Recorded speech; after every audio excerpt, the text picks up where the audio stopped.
बिस्मिल्लाहिर्रहमानिर्रहीम, अस्सलाम वालेकुम। आज का ये वीडियो पार्ट 5 है स्पोकन इंग्लिश के हवाले से। और आज मैं आपको नाउन के मुतालिक बताऊंगा। देखिए, नाउन का हमने कई दफ़ा सुन पढ़ रखा है कि name of a place, person और थिंग। ये तो हमें याद है, यानी तारीफ़। हमें तारीफ़ें याद करना भी याद रहता है, हमें तारीफ़ें करना भी ज़रूरत लग के याद रहता है, लेकिन इनसे हम फ़ायदा नहीं उठा पाते। हाँ, अलबत्ता तारीफ़ खुशामद करके हम ज़रूर फ़ायदा उठा लेते हैं। यहाँ पर तारीफ़ से मुराद ये है कि मैं तो हमेशा लोगों से कहता हूँ कि जब आप नाउन समझाने जाएं तो आप उनको ये मत समझाएं कि ये प्लेस, थिंग, ये वो, चूँकि इनकी वजह से तारीफ़ याद रही, नाउन आज तक समझ नहीं आया।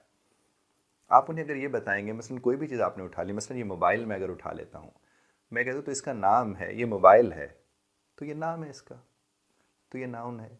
इसी तरह मैं कहता हूँ ये दीवार है, इसको वॉल कहते हैं, तो ये नाउन है। छत है, पंखा है, बल्ब है, फर्श है, मेज़ है, ये सब के सब नाम है ना, तो ये नाउन है। तो अब आपने एक चीज़ ध्यान में रखनी है कि जो नाम होता है वो नाउन होता है, बस इतना ही। हम अभी डिटेल में नहीं जा रहे, क्योंकि ये बिगिनर्स लेवल के लेसन्स हैं। तो अब मैं आपको एक बात बताने जा रहा हूँ कि नाउन की कुछ निशानियाँ होती हैं। आपने क्या करना है, चाहे आप फिज़िक्स पढ़ते हो, चाहे आप केमिस्ट्री पढ़ते हो, चाहे आप 8वीं की किताब उठा लें, चाहे आप अखबार उठा लें, आप कुछ भी अंग्रेज़ी में लिखा हुआ उठा लें, और वहाँ आपने जाकर देखना है कि जहाँ आपको ए नज़र आए, ए नज़र आए, एन नज़र आए, या THE, दी, या द भी इसको पढ़ते हैं, दी भी इसको पढ़ते हैं, और उसका भी कानून है जो मैं आपसे अर्ज करूँगा। जहाँ ये आपको तीनों नज़र आ जाएं, तो इनके फ़ौरन बाद ज़्यादातर आपको नाउन नज़र आएगा।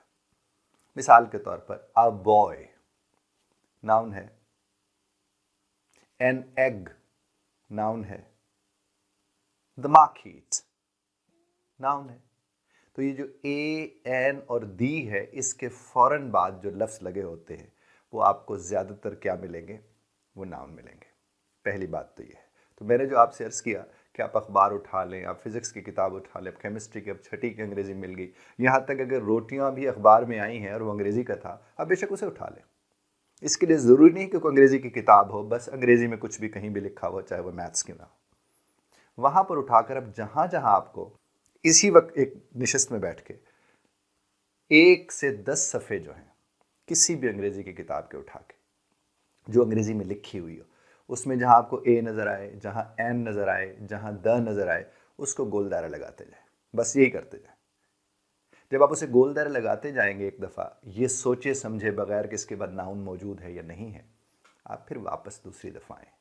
जब दूसरी दफ़ा आप उसे पढ़ने लगेंगे तो आपको अंदाज़ा होना शुरू हो जाएगा कि वाकई इनके बाद जो खड़ी हैं चीज़ें वो नाउन ही हैं।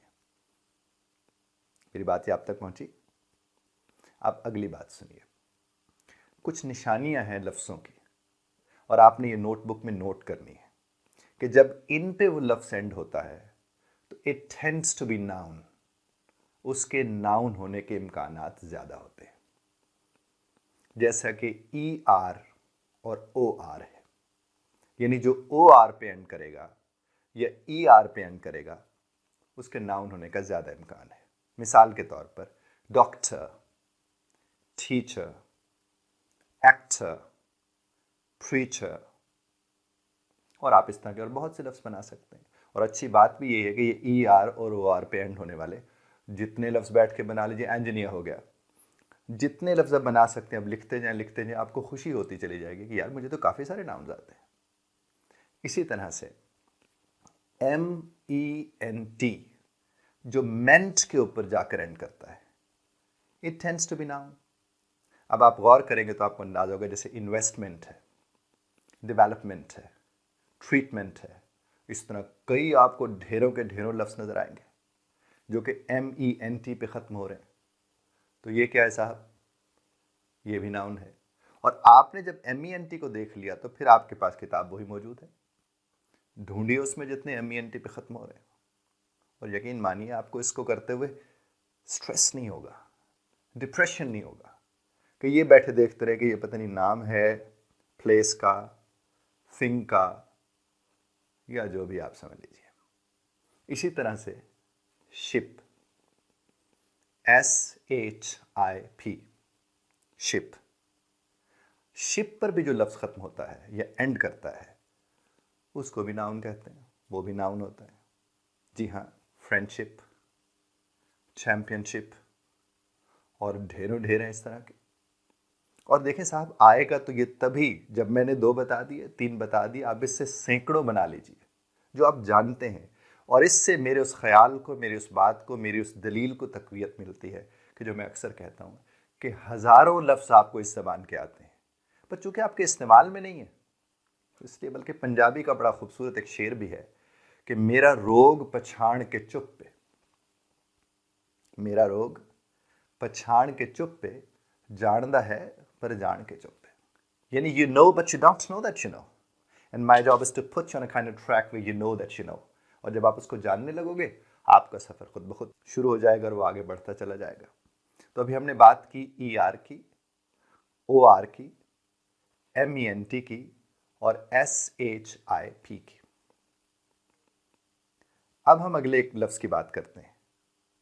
ये लफ्ज़ भी जब आपके सामने आएगा तो आपको अंदाज़ा हो जाएगा कि जनाब ये भी तो नाउन है, और वो क्या है?